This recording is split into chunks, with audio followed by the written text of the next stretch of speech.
আসসালামু আলাইকুম। শুরু করছি সঙ্গীন প্রণয়াশক্তি পর্ব ৯। লিখেছেন সুরাইয়া রাফা। নিশুতি রাতে জোয়ার ভাটার উদ্যম গতি আর সামুদ্রিক ঢেউয়ের বিশাল গর্জনে চারিদিক উপার্থিব লাগছে। মাঝরাতের পরও কেটে গিয়েছে আরও কয়েক প্রহর।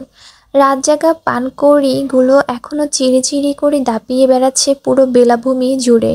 চোখের সামনে জ্বলছে ফায়ারপ্লেসের দাউ দাউ অগ্নিশিখা। সেথা থেকে কাঠকয়লা পোড়ানো মটমট আওয়াজ ভেসে আসছে। কৃতিকের ভাসা ভাসা চোখ দুটোর জ্বলন্ত অগ্নিশিখার প্রতিচ্ছবি বিদ্যমান। সায়র ফায়ারপ্লেসের আগুনের আরও কয়েকটা কাঠের টুকরো দিয়ে কৃতিক আর অর্ণবের মুখোমুখি হয়ে বসে পড়ল। অতঃপর নিজেদের মনের হাজারো কৌতূহল মেটাতে সায়র যখন কৃতিককে কিছু প্রশ্ন করতে যাবে, ঠিক তখনই অর্ণব ওকে হাতের ইশারায় থামিয়ে দিয়ে বুঝায়, আমি জিজ্ঞেস করছি। কৃতিক তখনও আপন মনে জ্বলন্ত অগ্নিশিখার হেলদুল পরখ করায় ব্যস্ত। অর্ণব ওকে ডেকে বলে, সবাইকে রেখে ওর প্রতি এত অবসেসড কেন তুই? কৃতিক নিষ্প্রভ চোখে জবাব দেয়, আই ডোন্ট নো।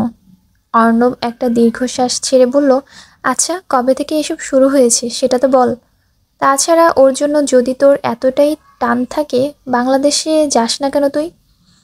কৃতিক একটু উপহাস করে হেসে বলল, কে বলেছে ওর জন্য আমার টান? ও আমার আসক্তি। মানুষ জানে নেশা খারাপ জিনিস, তবুও নেশাগ্রস্ত নেশা ছাড়তে পারে না।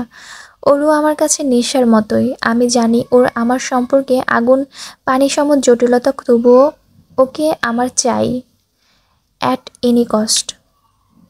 সায়র পাশ থেকে বলে উঠল, তাহলে তো তুই ওর প্রেমে পড়েছিস। কৃতিক কপট হেসে জবাব দেয়, 11 বছরের বাচ্চা মেয়ের প্রেমে কে পড়ে ভাই? তবে হ্যাঁ, আই এম শিওর আমি বাংলাদেশে থাকলে এতদিনে ওর আমার বাচ্চার মা হয়ে যেত। ওই জন্যই তো দেশে যেতাম না, কারণ ওর কাছে গেলে নিজেকে সামলানো উত্তাল সাগরে পাল তোলা ডিঙ্গি নৌকার সামলানোর মতোই মুশকিল। সায়র আর অর্ণব হতভম্ব হয়ে কৃতিকের পানি চেয়ে আছে। দুজনের মনেই একই প্রশ্ন, কি বলছে এই ছেলেটা? ওদের চোখে হাজারো কৌতূহলের ছড়াছড়ি দেখে কৃতিক ভাবতে থাকে, ঠিক কবে নাগাদ শুরু হয়েছিল সব কিছু। তারপর খানিকক্ষণের নীরবতা ভেঙে বলতে শুরু করে, ওরা যখন প্রথম কৃতিক কুঞ্জে আসে, তখন আমি সবে সবে কলেজ পাশ দিয়ে ভার্সিটিতে উঠেছি মাত্র। তখন আমার কাছে জীবন মানে আভিজাত্য, কর্তৃত্ব পাওয়ার এসবই। কারণ ছোটবেলা থেকে আমাকে এটাই শেখানো হয়েছে, যোগ্য উত্তরাধিকারী হতে গেলে পূর্বপুরুষদের পথ অনুসরণ করো। আমিও তাই করেছি। ছোটবেলা থেকে নেনি, ট্রেইনার, মাস্টার এদের কাছে লালিত পালিত হতে হতে আমি ভুলে গিয়েছিলাম পরিবার বলে কিছু হয়। তারপর যখন একটু ম্যাচিওর হই, তখন প্রতিপত্তি আর ক্ষমতার জোরে আশেপাশের সবাইকে নিজের কন্ট্রোল করতে শুরু করি। আমার হাতের ইশারাতেই সবাই যখন পুতুলের মতো নাচতো, তাতে আমার অন্তরে পৈশাসিক আনন্দ হতো। তখন থেকেই ডমিনেটিং স্বভাবটা ভেতরে ঢুকে গিয়েছে, যা এখনও বদলাতে পারিনি আমি। কলেজে ওঠার পর পারিবারিক সূত্রেই আমার রাজনৈতিক হাতেখড়ি হয়। প্রথম প্রথম বাবা বিভিন্ন রাজনৈতিক অনুষ্ঠান, সভা সমাবেশ নিয়ে গেলেও পরক্ষণে বাবার হয়ে আমারই যেতে হতো। এক পর্যায়ে বাবা নয়, স্বয়ং আমার জন্যই আমাকে যেতে হতো। ততদিনে প্রফেসর হওয়া, বিজনেস সামলানো কিংবা আমার শখের রাইডিং সব কিছুই ছিল দিবা স্বপ্নের মতো। কারণ আমার ধ্যান জ্ঞান সব কিছুই তখন রাজনীতিতে নিবদ্ধ। তখন মনে হতো নিজে প্রাইভেট ভার্সিটিতে পড়েও ক্ষমতার জোরে পাবলিক ভার্সিটিতে লিড দেওয়ার মতো পৈশাচিক তৃপ্তি আর কিছুতেই নেই।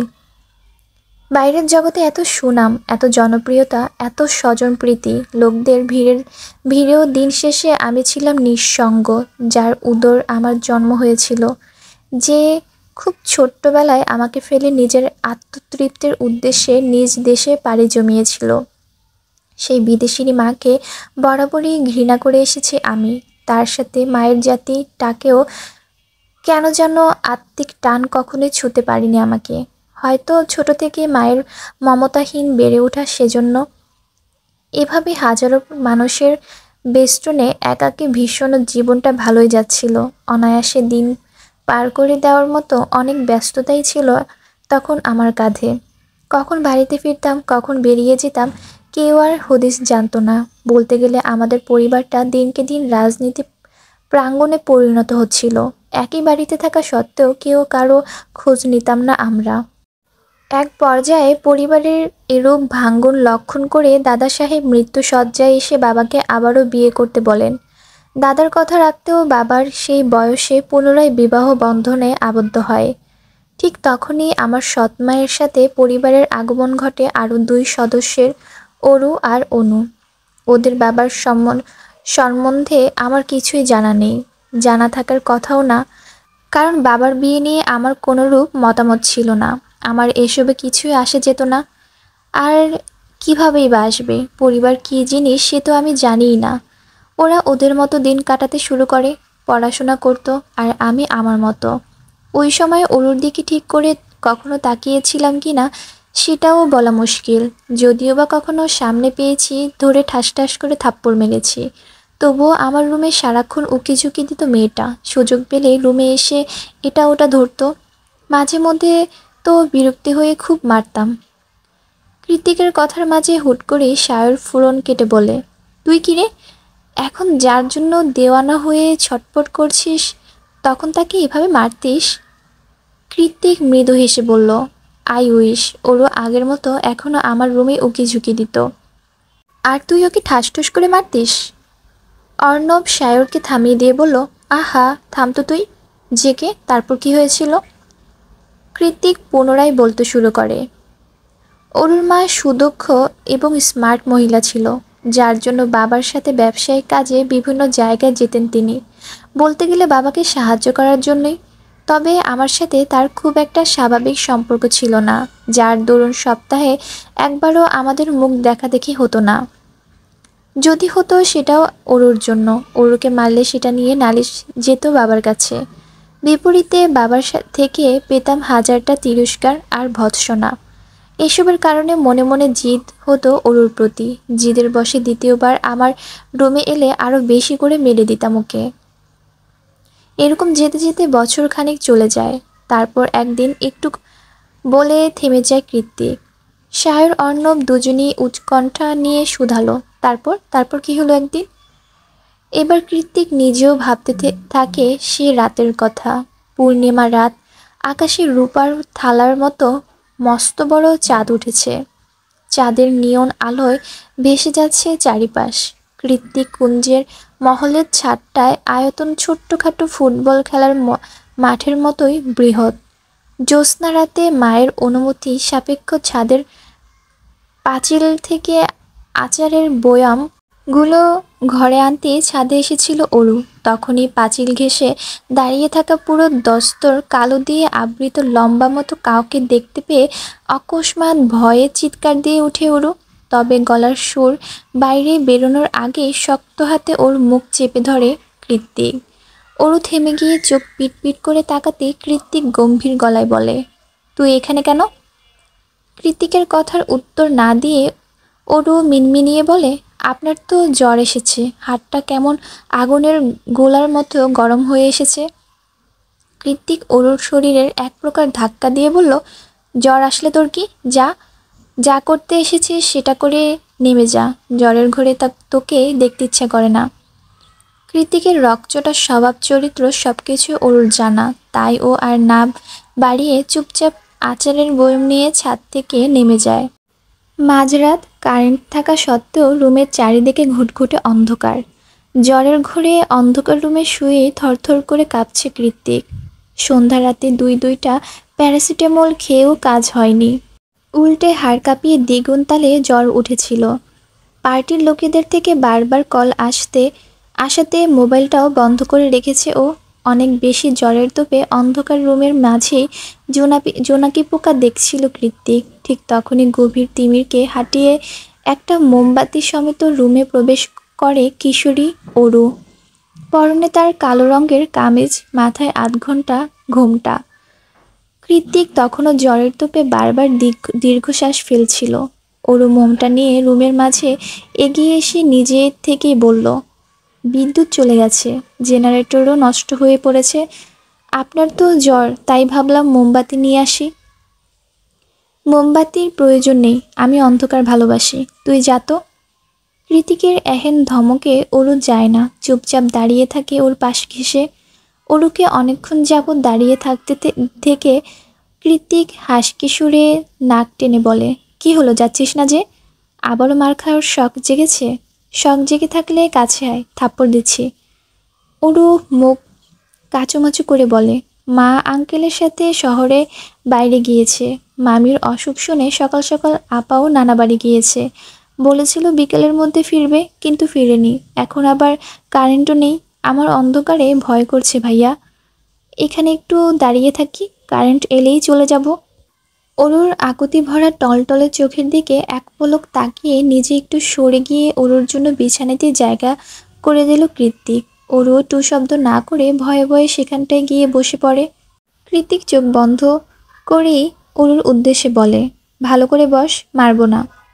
অরু এবার ভালোভাবেই বসে, হাতে থাকা জলপট্টিটা কৃত্তিকের কপালে রেখে দেয়। কৃত্তিক ভ্রুকুটি করে চোখ উল্টে সেটার দিকে তাকিয়ে বলল, এটা কি দিয়েছিস?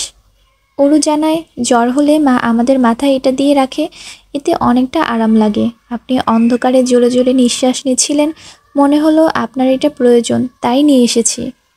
অরুর কথা শুনে কৃত্তিক ওর মুখের পানে চাইল। গত দেড় বছর আজও বোধহয় প্রথম ঠিকভাবে অরুর মুখের দিকে চাইল কৃত্তিক। সদ্য কিশোরীতে রূপ নেওয়া কচি একটা চেহারা, টিমটিমিয়ে জ্বলতে থাকা মোমের হলদে আলোয় ওর চেহারাটা অস্পর্শীর মতোই লাগছে।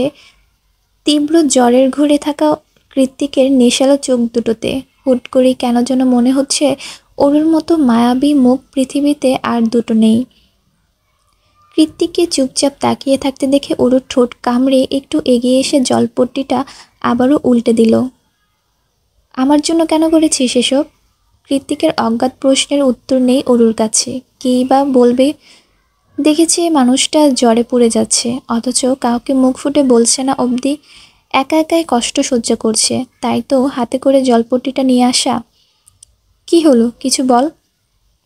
অরু আস্তে করে জবাব দেয়, আপনার জন্য কষ্ট হচ্ছিল তাই।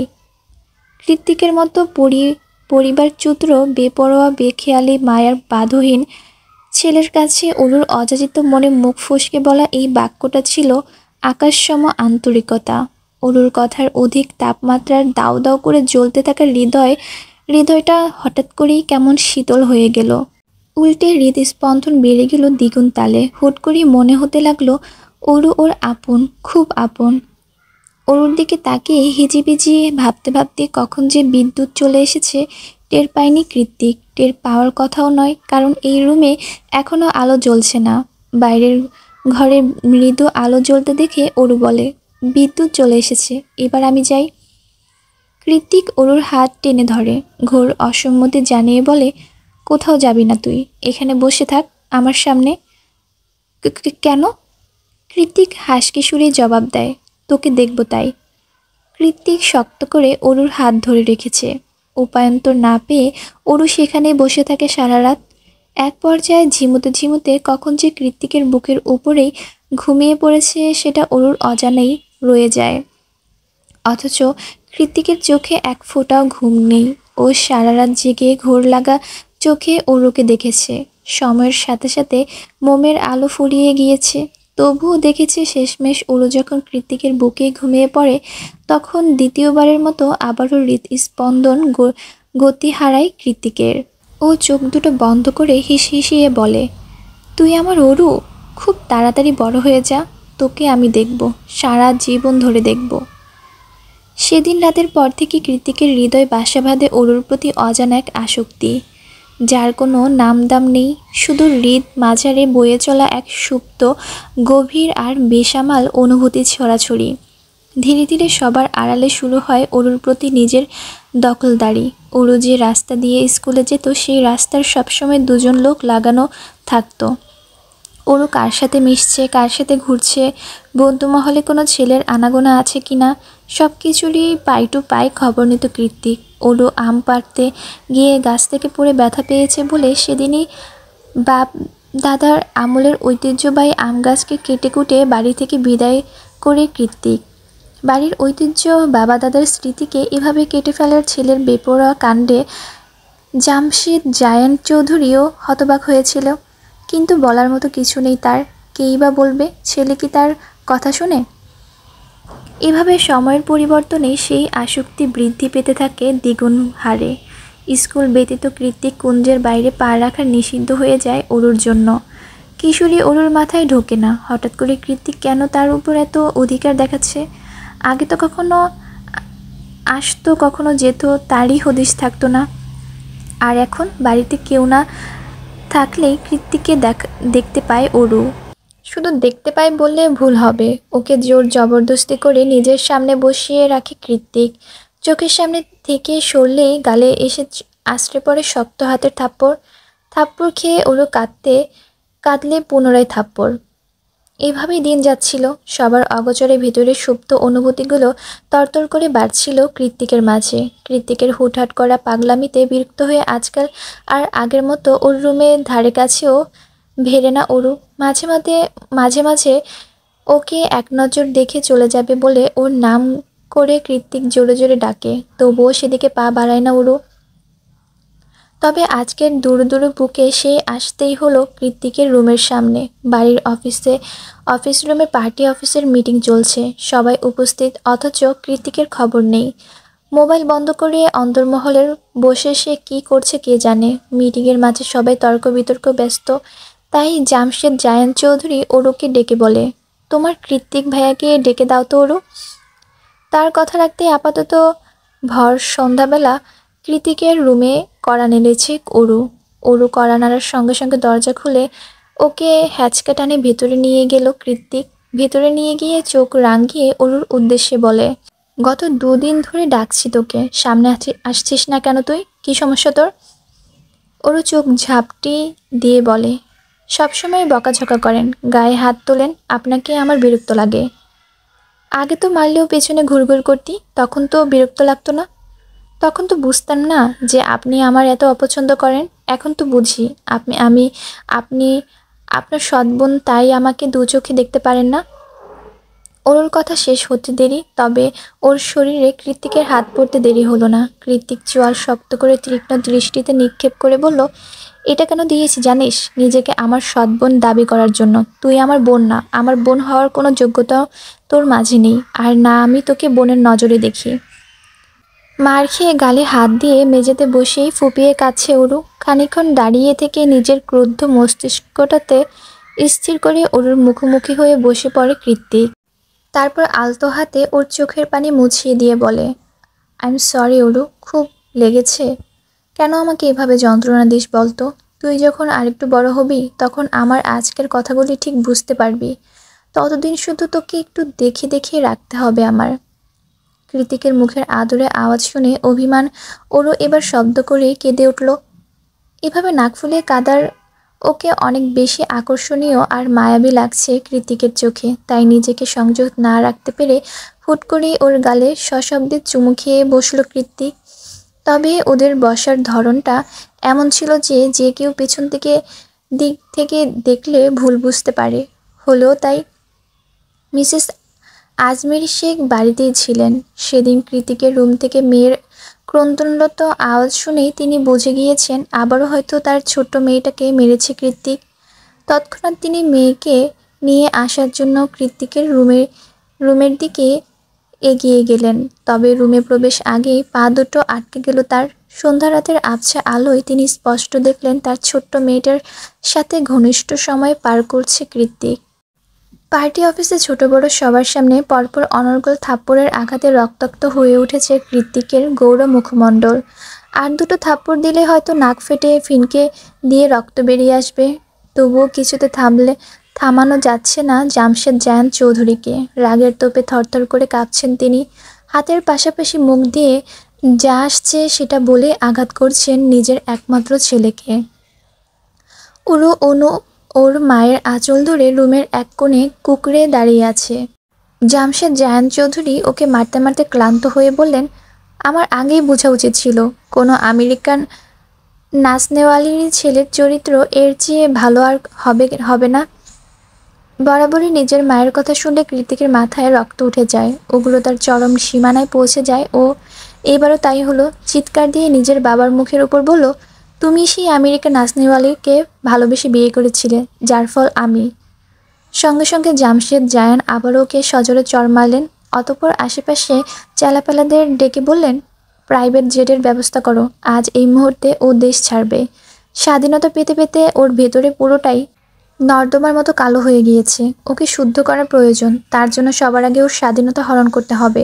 আজ এই মুহূর্তে জায়ান কৃতিক চৌধুরীর রাজনৈতিক পথ বাতিল করা হলো। তোমার রাজনৈতিক জীবন এখানেই সমাপ্তি, বিদেশে গিয়ে মানুষ হয়ে ফেরো।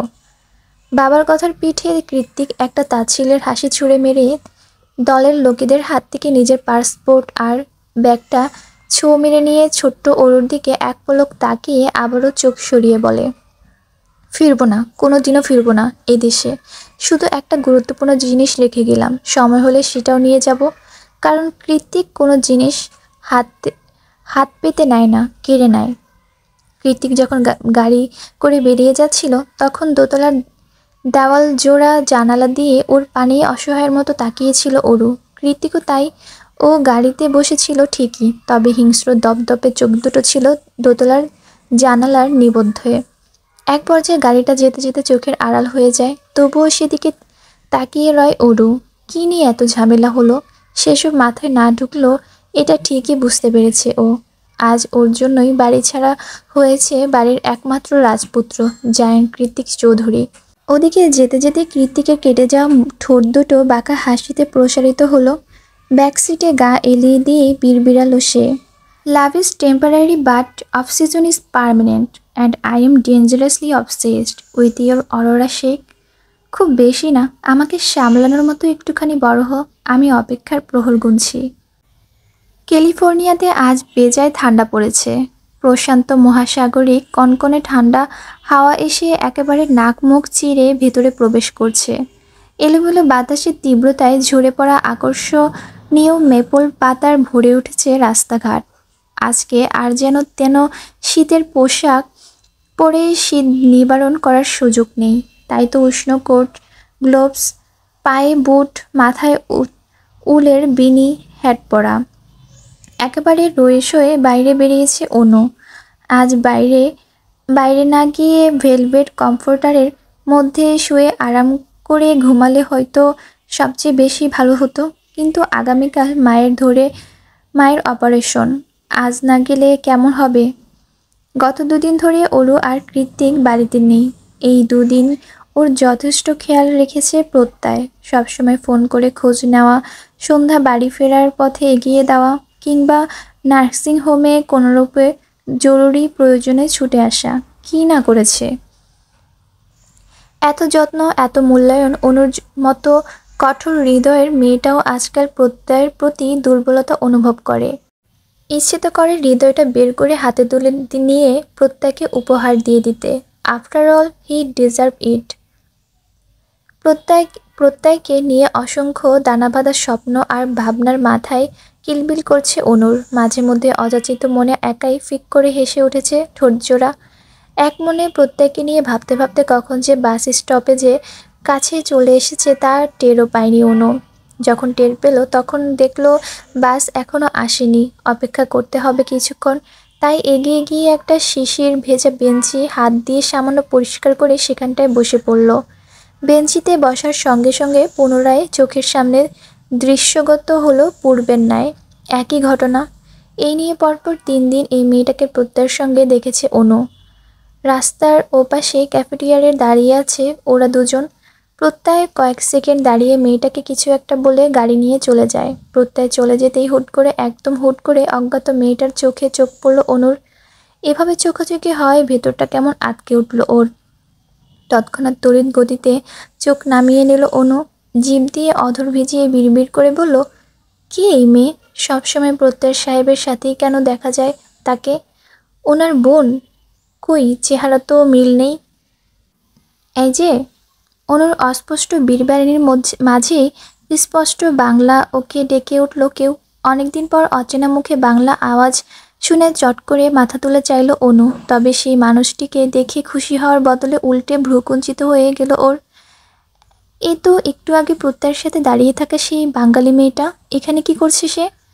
অনু চুপচাপ তাকিয়ে আছে দেখে মেয়েটা পুনরায় বলল, কানে শুনতে পাও না নাকি? মেয়েটার কথায় চরম ক্রোধের বহিঃপ্রকাশ ঘটল। কারণ নেই বলা নেই হুট করে এসে এভাবে খিটখিটে আওয়াজে কথা বলাটা মোটেও পছন্দ হলো না অনুর। মেয়েটার আচরণে সুন্দর মেজাজটা হঠাৎ করে কেমন বিগড়ে গেল। তবুও যতটুকু সম্ভব নিজেকে সংবরণ করে কাটকাট আওয়াজে অনু বলল, কি চাই? অনুর থেকে বোধহয় এতটা কঠিন আশা করেনি মেয়েটা, তাই ওকে চোখ পাকিয়ে গলার সুর কঠিন করে সে বলল, এই মেয়ে, কাকে কি বলছো তুমি? অনু এবার বসা থেকে দাঁড়িয়ে গেল, দুহাত বুকের উপর ভাঁজ করে রেখে ভ্রু গুছিয়ে স্বাভাবিক ভঙ্গিতেই বলল, আপনাকে বলছি, কি চাই? মেয়েটা এবার তাচ্ছিল্য করে হেসে বলল, প্রত্যয়ের সাথে যে এত ঢলাঢলি করছো, আমি কে সেটা নিশ্চয়ই বলেছে।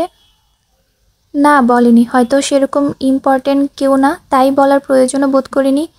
আপনার খুব বেশি বলার ইচ্ছে থাকলে আপনিই বরং বলুন, আমি শুনছি। আর হ্যাঁ, একটু জলদি বলবেন প্লিজ, আমার তাড়া আছে। মেয়েটা খিটখিট করে বলে উঠল, বেশি স্মার্ট সাজার চেষ্টাও করো না, তাহলে প্রস্তাবে he was just using you to forget someone and that was me. আমি ওর বিগত 7 বছরের ভালোবাসা। মেয়েটার কথায় অনুর শুষ্ক ঢোক গিলল। মনের ভেতরে বিশ্বাস হারানোর ভয়টা কুণ্ডলি পাকিয়ে মাথা চাড়া দিয়ে উঠছে। তবুও ভেতরের শঙ্কাটাকে নিঃশব্দে আড়াল করে বলল, আপনাদের ভালোবাসা যদি এতই পিওর হয়, এত এতই দৃঢ় হয়, তাহলে আমার কাছে কি চাইতে আসে আপনার বয়ফ্রেন্ড? ধরে রাখতে পারেন না? অনুর কথার মেয়েটা আত্মবিশ্বাসী ভাটি পড়ল। সে কয়েকবার চোখের পলক ফেলে বলল, আমি ওকে চিট করেছি, বাট আই স্টিল লাভ হিম। আর আমি এও জানি ও আমার কাছেই ব্যাক করবে, কারণ 7 দিনের ভালোবাসা 7 বছরের ভালোবাসার কাছে কিছুই না। অনু ঠোঁট বাঁকিয়ে হেসে বলল, স্টুপিড। অনু শব্দটা উচ্চারণ করার সাথে সাথে ওর চুল খামচে ধরল মেয়েটা। তারপর প্রচণ্ড ক্রোধে কাঁপতে কাঁপতে মেয়েটা বলল, তুই আমার প্রত্যয়ের ধারে কাছেও আসবি না, নয়তো আমার সুগার ডেডিকে দিয়ে তোর খবর করিয়ে ছাড়বো। আমার হাত যে কতটা লম্বা সেটা তোর ধারণার বাইরে। অনু বিপরীতে কিছু বলবে তার আগে কোথা থেকে যেন ছুটে এসে এক ঝটকায় ধাক্কা মেরে মেয়েটার হাত সরিয়ে দেয় প্রত্যয়। অন্য হাতে অনুকে আগলে ধরে চিৎকার দিয়ে বলে, আর ইউ ক্রেজি? রাস্তার মধ্যে কি করছো এসব? নেক্সট টাইম এভাবে পেছনে পড়ে থাকলে আমি তোমার নামে পুলিশে কমপ্লেন করতে বাধ্য হব। তিন্নি। এতক্ষণে বাস এসে পড়েছে। পাবলিক প্লেস হওয়াতে চারিদিকে মানুষ জড়ো হয়ে গিয়েছিল মুহূর্তেই। সবার দৃষ্টি এখন ওদের 3 জনের দিকে। কেউ কেউ তো সুযোগ পেয়ে ভিডিও করা আরম্ভ করে দিয়েছে। কোনো এতক্ষণ যাবৎ চুপ করেই ছিল, কিন্তু এই মুহূর্তে প্রত্যয়ের এইসব আগলা দরদ ওর মোটেও ভালো লাগছে না। গা ঘিন ঘিন করছে, ইচ্ছে তো করছে প্রত্যেকে সপাটে একটা চড় মেরে দিতে, কিন্তু পাবলিক প্লেসে নাটক করে কারোর হাসির পাত্র হতে চায় না ওরু। তাই যথাসম্ভব দ্রুত গাড়িতে প্রত্যয়ের বাহু থেকে নিজেকে এক ঝটকায় ছাড়িয়ে নেয়। হাঁটা ধরল রাস্তার উল্টো পথে। ওকে এভাবে চলে যেতে দেখে প্রত্যয় হাঁটা দিল অনুর পিছু পিছু। প্রত্যয় পেছনে আসছে ব্যাপারটা বুঝতে পেরে অনু ঘাড় ঘুরিয়ে কাটকাট গলায় বলল, ওখানে দাঁড়ান, আর আসবেন না। অনুরোধ নয়, নিষেধ করছি। অনুর নিম পাতার মতন তেতো কথায় প্রত্যয় আর এগোতে পারল না। অগত্যায় দাঁড়িয়ে পড়ল রাস্তার মাঝখানে। অনু চোখ মুছতে মুছতে দ্রুত পায়ে হেঁটে চলে গেল সেখান থেকে। যতক্ষণ পর্যন্ত অনুকে দেখা যায় ঠিক ততক্ষণ ওর যাওয়ার পানে নিষ্প্রভ চোখে তাকিয়ে রইল প্রত্যয়। এক পাও নড়ল না। খুব ভোর নয়, সকাল পেরিয়ে বেলা গড়িয়েছে অনেকটা। চারিদিকে সূর্যের সোনালি আলোর ঝলকানি। অরু সেই কখন থেকে কৃতিকের রুমের সামনে দাঁড়িয়ে দাঁত দিয়ে নখ কাটতে কাটতে পায়চারি করছে। মনে মনে ভাবছে, শুনেছি ভোর রাতে রুমে ঢুকেছে, এখনো ঘুমিয়ে আছে কিনা কে জানে। নখ নক করবে কি করবে না, করব কি করব না, না থাক চলে যাই, না একবার করিয়ে দেখি। ওরা যখন কি করবে না করবে ভেবেই কুল পাচ্ছিল না, তখনই ভেতর থেকে ডেকে ওঠে কৃত্তিক, তোর পায়চারিতে মাথা ঘোরাচ্ছে আমার, ভেতরে আয়। ওরা চট করে দরজা খুলে ভেতরে ঢুকতে ঢুকতে বলল, আপনি কি করে বুঝলেন আমি দাঁড়িয়ে আছি? কথাটা বলে ভেতরে ঢুকতেই চোখ দুটো খিচে বন্ধ করে দ্রুত পেছনে ঘুরল অরু। কৃত্তিক গায়ে শার্ট ছড়াচ্ছে। ওর জিম করে কৃত্তিক উপায়ে বানানো ভিসে পৃষ্ঠদেশ স্পষ্ট দৃশ্যমান অরুর চোখে। এভাবে অসময়ে এসে পড়ে নিজেই লজ্জিত হলো। অরুর কথার জবাবে কৃত্তিক সামনে ঘুরে শার্টের বোতাম লাগাতে লাগাতে বলল, মেবি আমি তোর শরীরের গন্ধ পাই। অরু এখানে পেছনে ঘুরে দাঁড়িয়ে আছে দেখে কৃত্তিক পুনরায় বলে, হয়ে গিয়েছে, তাকাতে পারিস। অরু যেন কিছুই বোঝেনি, লজ্জাও পায়নি, সেভাবে করেই মুখ ভঙ্গিমা স্বাভাবিক রেখেই ঘুরে বলল, আপনি কি ভ্যাম্পায়ার? না মানে শুনেছি ভ্যাম্পায়াররা মানুষের গন্ধ পায়। ড্রেসিং টেবিলের উপর থেকে ব্ল্যাক বেল্ট ঘড়িটা হাতে পড়তে পড়তে কৃত্তিক বলে, বেশি বেশি ফ্যান্টাসি বই পড়লে এই হয়, মাথার মধ্যে সব ভূত প্রেত ভর করে বসে আছে। ক্লাসের বই তো খুলেও দেখিস না। এবার ইউএসএ ফিরে তোকে দেখে নিচ্ছি আমি, দাঁড়া। পড়াশোনার কথা আসতেই ওর দ্রুত কথা ঘুরিয়ে কাজের কথায় চলে এলো। মিনমিনিয়ে বলল, আপনার ফোনটা একটু দিবেন, আপাকে কল করতাম। রাতের ফ্লাইটে তো ফিরে যাচ্ছি, কল করার কি আছে? জবাবে ওরও ঠোঁট উল্টে বলল, আপার জন্য মন খারাপ লাগছে, আমি কথা বলতে চাই। কৃত্তিক নিজের হাতের কাজ করতে করতে বলল, জ্যাকেটের পকেটে আছে, খুঁজে দেখ। আর হ্যাঁ, আমার সামনে বোনের সাথে একদম ন্যাকামি করবি না, যা কথা বলার নিজের রুমে গিয়ে বল। ওরও হ্যাঁ সূচক মাথা নাড়িয়ে ফোন নিয়ে দ্রুত বেরিয়ে যায়। তারপর আবারও কী ভেবে যেন ফিরে এসে বলে, ফোনের পাসওয়ার্ডটা তোর আর আমার বার্থডে। ওরও হতবাক হয়ে পুনরায় শুধালো, কি? কৃত্তিক ঘাড় ঘুরিয়ে ধমকের সুরে বলল, কানে কি কম শুনিস? ওরও ভয়ে ততস্থ হয়ে এদিক ওদিক ঘাড় নাড়িয়ে আবারও দৌড়ে চলে যায়। যেতে যেতেই লক খুলে কল লাগায় অনুর নাম্বারে। একবার দুবার তিনবার গিয়ে চারবারের মাথায় কল তুলল অনু। হ্যালো আপা। এপাশ থেকে ওরুর উৎসুক গলা শুনতেই তেতে উঠল অনু। গলার সুরে হাজারো বিরক্তি টেনে এনে ঝাঁজ নিয়ে বলল, কি সমস্যা, কল দিয়েছিস কেন? আমাকে একা রেখে সৎ ভাইয়ের টাকায় থাইল্যান্ড গিয়েছিস, ঘুরছিস ফিরছিস খাচ্ছিস এনজয় করছিস, তবুও স্বাদ মিটছে না? নাকি আমাকে ইউজ করে আমার ঘাড়ে পা দিয়ে জীবন কাটানোর শখ এখনও মেটেনি? অনুর তিক্ত কথায় চড়াত করে মস্তিষ্কটা ঝাঁঝিয়ে উঠল অরুর। ও নিজেও তেজি সুরে বলল, মুখে যা আসছে তাই বলে যাচ্ছিস তখন থেকে, কি হয়েছে, কি করছি আমি? অনু উল্টো ক্রোধ দেখিয়ে বলল, যা বলেছি একদম ঠিক বলেছি, বুঝে শুনে বলেছি। তোরা সবাই আমাকে ব্যবহার করিস নিজেদের প্রয়োজনে। কেন বলতো, সবসময় তোদের চিন্তায় আমার কেন করতে হবে? আমার কি ইচ্ছা অনিচ্ছা বলে কিছু নেই? অনু এবার নরম সুরেই শুধালো, কি হয়েছে আপা? অনুর প্রশ্নের কিঞ্চিত পরোয়া না করে অনু মুখে যা আসছে উন্মাদের মতো তাই বলে যাচ্ছে। ওরু জানে আপার রাগ উঠলে মাথা ঠিক থাকে না, পরে আবার নিজেই সব সামাল দেয়, তাই এত এত তিক্ত কথা বিপরীত। ওরও নিজের রাগ সংবরণ করে আবারও জিজ্ঞেস করলো, কি হয়েছে বল না আপা, কে কি বলেছে তোকে? মা ঠিক আছে তো? আমি ওর একাধারে প্রশ্নের এক পর্যায়ে অনু নিজের খের হারিয়ে চেঁচিয়ে বলে ওঠে, তুই এবার আমাকে বিচারকদের মতো প্রশ্ন করা বন্ধ কর ওরু, আমি বিরক্ত তোর এসব প্রশ্নে। তোর এত আনন্দ আমার সহ্য হচ্ছে না। আমার ঘাড়ে পা দিয়ে এভাবে জীবন কাটাতে লজ্জা হয় না তোর? আর কতদিন আমার উপর ভরসা করে চলবি? হ্যাঁ, তোদের দেখভাল করতে করতে হাঁপিয়ে উঠেছি আমি, এবার একটু রেহাই দে। এবার অন্তত আমাকে ইউজ করা বন্ধ কর। আমি তোকে ইউজ করি? হ্যাঁ করিস, তোরা সবাই মিলে আমাকে নিজেদের স্বার্থে ইউজ করিস। এবার আমাকে আমার মতো বাঁচতে দে ওরু। এক নাগাড়ে চোখ খিচে কথাগুলো বলে মুখের উপর ফোন কেটে দিল অনু। ওদিকে অনুর বলা শেষ কথায় মাথার মধ্যে অগ্নিফুলিঙ্গ অনুভব হলো অরুর। কষ্টের সীমানা পেরিয়ে মেজাজ চড়ে এসেছে সপ্তম আসমানে।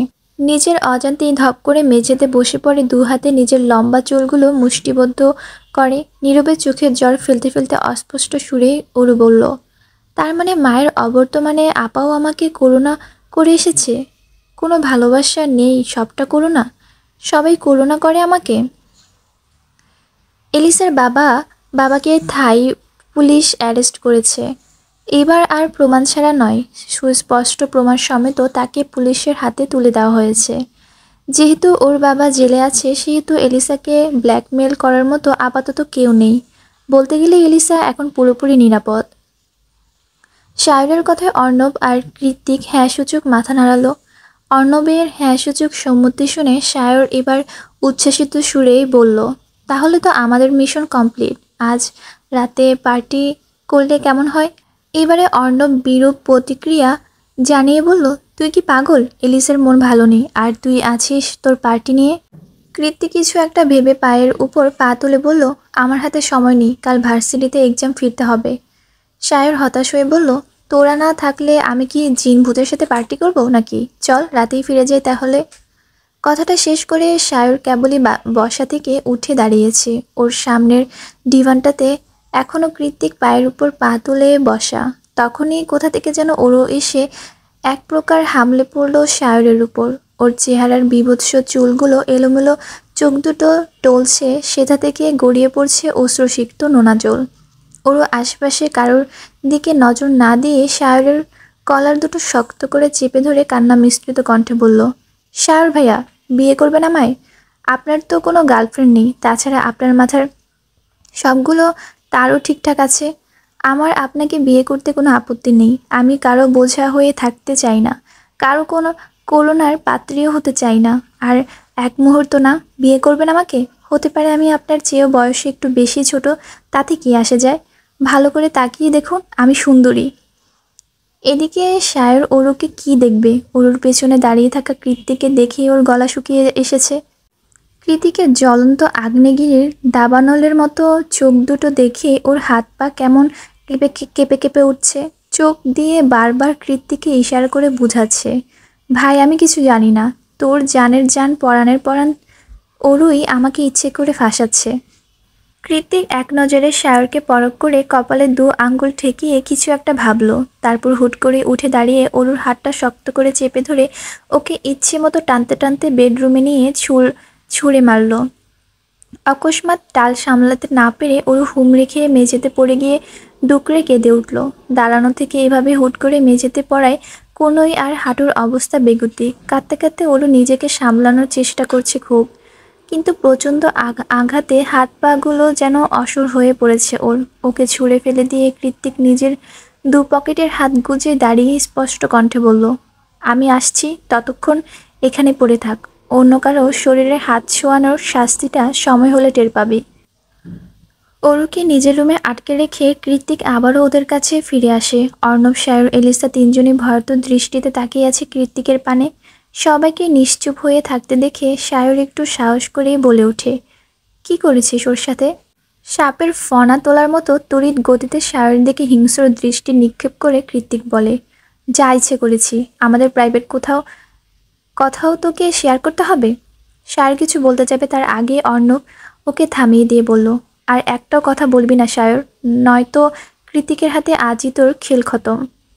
12 কয়েক জোরে জোরে নিঃশ্বাস ছেড়ে কৃত্তিক নিজের পকেট থেকে একটা পেন ড্রাইভ বের করে অর্ণবের হাতে দিয়ে বলে, ডকুমেন্টসগুলো যত দ্রুত সম্ভব বের কর।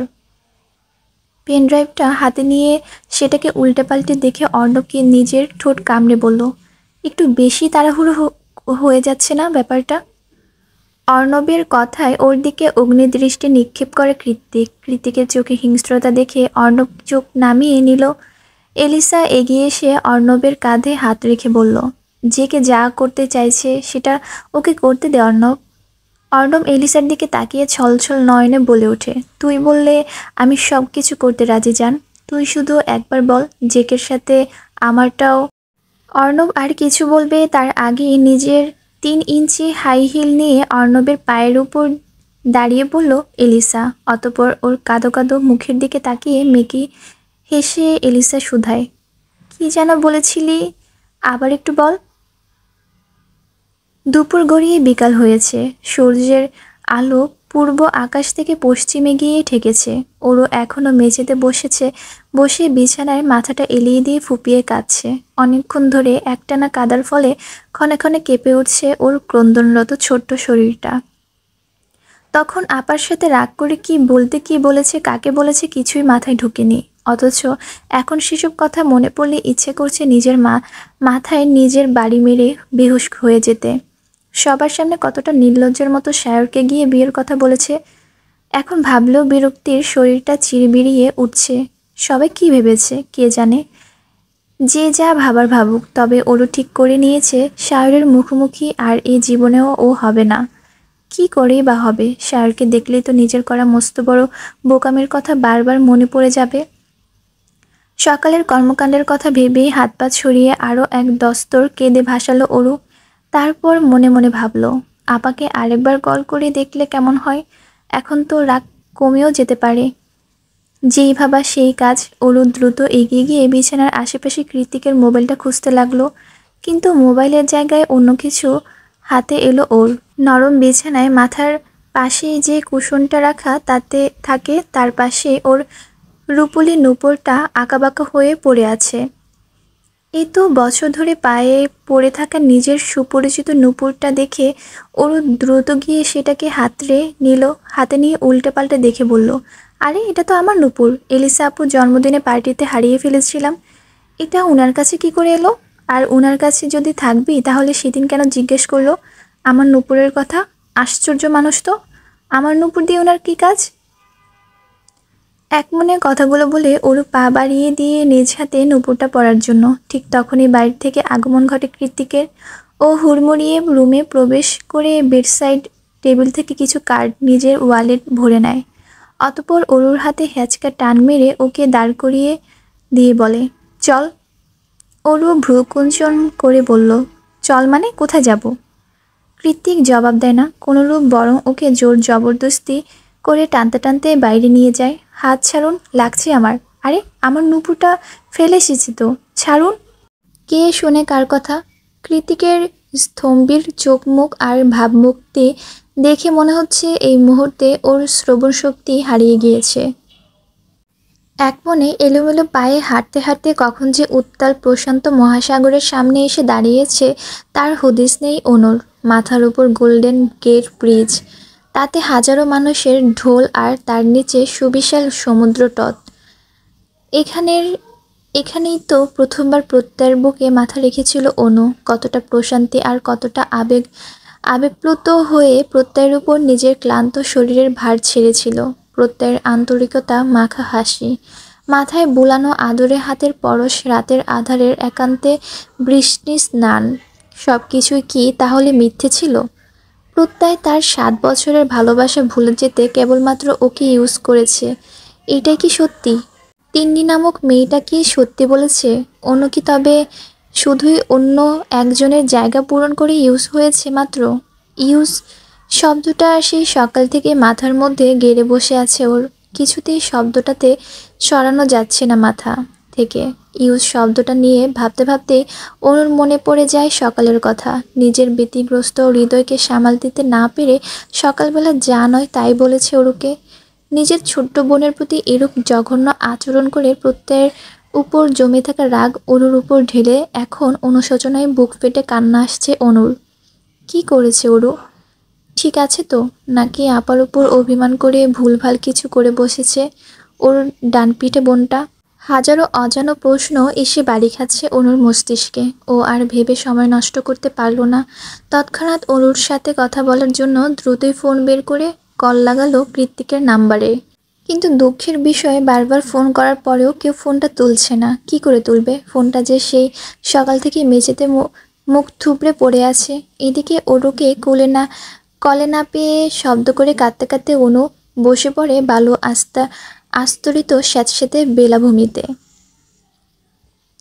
সন্ধ্যারাতে রিসোর্টের সামনে বাইক থামিয়ে অরুর বাহু ধরে এক প্রকার টেনে বাইক থেকে নামালো কৃত্তিক।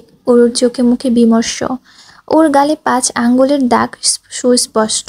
মাথাটা নুইয়ে রেখেছে সেই কখন থেকে। কৃত্তিক নিষ্প্রভ চোখে অরুর দিকে ধ্যানমগ্ন হয়ে চেয়ে আছে। ওর কাছে এই ফোলা ফোলা চোখের অরুকে বরাবরই সুন্দর লাগে। আজ মনে হচ্ছে আরও একটু বেশি সুন্দর লাগছে। অরুর পরনে ছিল সুতির ঘাগরা আর ওভারসাইজ টপসের উপর বানজারা কারুকাজের কোটি। লম্বা হাঁটুসম চুলগুলো ঢিলেঢালা করে হাতে খোপা বাঁধা। এতক্ষণ ধরে হেলমেট পরে থাকায় খোপাটা মনে হচ্ছে আরও ঢিলে হয়ে এসেছে। এখনই খুলে পড়বে ভাব। দুধে আলতা রাঙা মুখটা কেঁদে কেটে লাল বর্ণ ধারণ করেছে। তবে সন্ধ্যা রাতের হ্যাজাকের আলোয় এই লাল লাল চেহারার বড়ই মায়াবী লাগছে তাকে। যে কেউ দেখিয়ে বলবে নতুন বিয়ের ছিরি জেগেছে মেয়ের মুখে। খানিকক্ষণ বাদে ওদের পেছন পেছন উবার থেকে নেমে এলো এলিসা, অর্ণব আর সায়রও। কারো মুখে টু শব্দ নেই ওদের, চারিদিকে পিনপতন নীরবতা। ওরও চুপচাপ মাথা নুয়ে দাঁড়িয়ে আছে সেই তখন থেকে, গলায় রজনীগন্ধা আর গোলাপ দিয়ে তৈরি তাজা ফুলের মালা হাতেও একটা ঝুলানো। এটা বোধহয় কৃত্তিকেরটা। অরুর মলিন মুখটার দিকে তাকিয়ে এলিসা একটা দীর্ঘশ্বাস ছাড়ল। বন্ধুর বেলাতে বরাবরই ওরা স্বার্থপর হয়ে যায়, আজও তাই হয়েছে। তবে এখন অরুকে ভেতরে নিয়ে কিছু খাওয়ানো উচিত, মেয়েটা সারাদিন না খেয়ে আছে। তাই চারিদিকে নীরবতা ভেঙে এলিসা বলে ওঠে, তোরা কি সারা রাত এখানে দাঁড়িয়ে থাকার প্ল্যান করেছিস? যদি তাই হয় তাহলে দাঁড়িয়ে থাক, আমি আর ওরও ভেতরে গেলাম। ওরা সবাই এখনও নিশ্চুপ হয়ে দাঁড়িয়ে আছে। এলিসা ওরুকে সাথে নিয়ে ভেতরে যাওয়ার উদ্দেশ্যে পা বাড়ালে পেছন থেকে কৃত্তিক ডেকে ওঠে ওদের, এলিসা শোন। এলিসা ঘুরে দাঁড়িয়ে জিজ্ঞাসা দৃষ্টিতে ওর পানে চাইল। কৃত্তিক একটা সাইন করা চেকের পাতা এলিসার দিকে এগিয়ে দিয়ে বলে, এটা ওর মোহরানার টাকা, ওকে দিয়ে দিস। এলিসা হ্যাঁ সূচক মাথা নাড়িয়ে চেকটা হাতে নিয়ে ভেতরে চলে যায়। ওদিকে কৃত্তিকের কাণ্ডে সায়র আর অর্ণব অবাকের চরম সীমানায় গিয়ে চোখাচোখি করে। দুজন একই সুরে বলে উঠল, পৃথিবীতে এটাই বোধহয় প্রথম বিরল ঘটনা যেখানে স্বামী তার বউকে মাঝ রাস্তায় দাঁড়িয়ে মোহরানা উসুল করে দিল। ওদের কথার ধ্যান নেই কৃত্তিকের, ও তো সে কখন থেকে বাইকে হেলান দিয়ে দাঁড়িয়ে ওর যাওয়ার পানে তাকিয়ে আছে। ওরও চলে গিয়েছে বহুক্ষণ আগে, তবুও তাকিয়ে আছে। ওদেরও কোনো এক বাঙালি ক্যাফে থেকে তখনও কানে ভেসে আসছে বেসুরে দুটো লাইন, আমার কাছে তুমি অন্য রকম, ভালোবাসি বেশি, প্রকাশ করি কম।